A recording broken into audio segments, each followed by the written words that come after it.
Hey, welcome back to the Disney Plus Everyday Challenge, and today we have another episode of the Sharkfest series. Within our main series, every Monday we do a different episode from the Sharkfest. I realize now that when I'm doing searches on IMDb for this information about these shows that they are part of the yearly series, and normally when I watch a series, I just watch one episode and I'm done. But apparently, I need to watch every shark thing.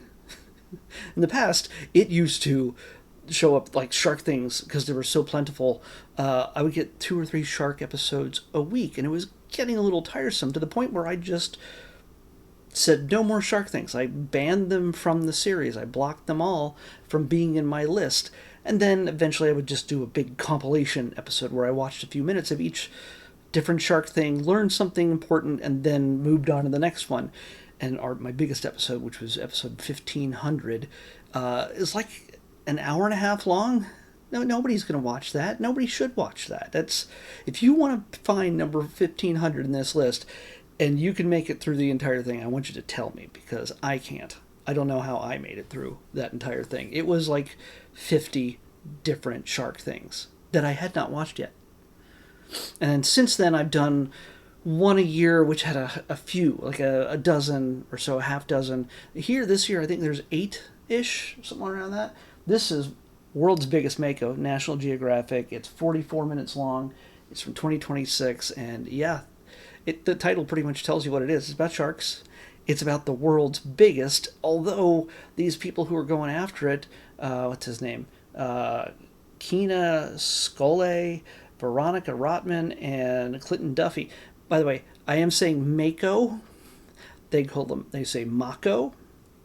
I don't know if they're just because they're Australian or if it's just I'm just saying it wrong. There's a really good chance I'm saying it wrong. So yeah, Mako.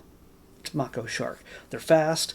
They're really intense, and yeah, you don't want to get in between them and their prey or their bait, or you know what? Don't be their prey. That's what it's all about. Yeah, because the big scary one we know from Jaws is a great white, and we know there's all different shapes and sizes. The hammerheads are cool looking, but they're weird. The Mako sharks are just intense. Look at that guy's face. It's crazy. They're just a little bit out of whack. Yeah. Oh man, this is a lot. Okay. No, maybe they're not Australian. They're from New Zealand. I don't know. Some of them might be. They're scientists. They love sharks, and yeah, they're learning everything they can about them and getting to jump in the water right along with them. Many times within cages. So, thankfully, because man, you don't want that thing hitting you head on. In fact, they're not really sure why this happens, but they're the type of sharks that tend to launch themselves into the air. Flying sharks. They're in the water, and suddenly they just flip up in the air and start flipping around and come back down. And they're not really sure if it's part of their hunting practices or if it's something else. It's fun, maybe. I don't know. They just do that, and yeah, it's cool to see. I would be freaked out if one of them just started flipping around near the boat if I was on. But yeah, it's something to see. So yeah, this episode's fairly intense, and these people are very enthusiastic about what they do. I mean, if your job, you were getting paid to just hang out with sharks, I mean, maybe it would get boring sometimes because they're not great conversationalists, but the idea of just interacting with them at such close range has to get the heart racing quite a bit. So yeah, I say if you get a chance and you like shark stuff, well, here's one more. We're going to keep going until we're like almost the last week in August. Every Monday, we're going to be picking another one. So let's pick something else that's not shark related for tomorrow's episode. 77. 77 is... Come on. Okay.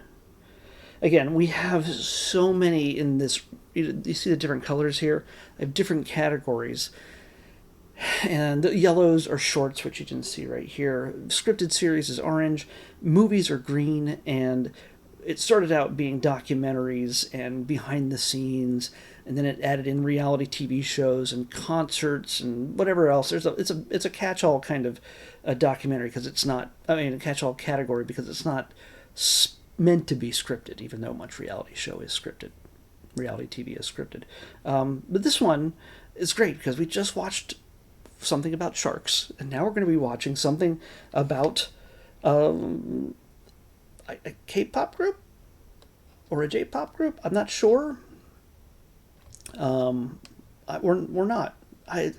We'll figure this out because it's just called Travis Japan Summer Vacation in the USA.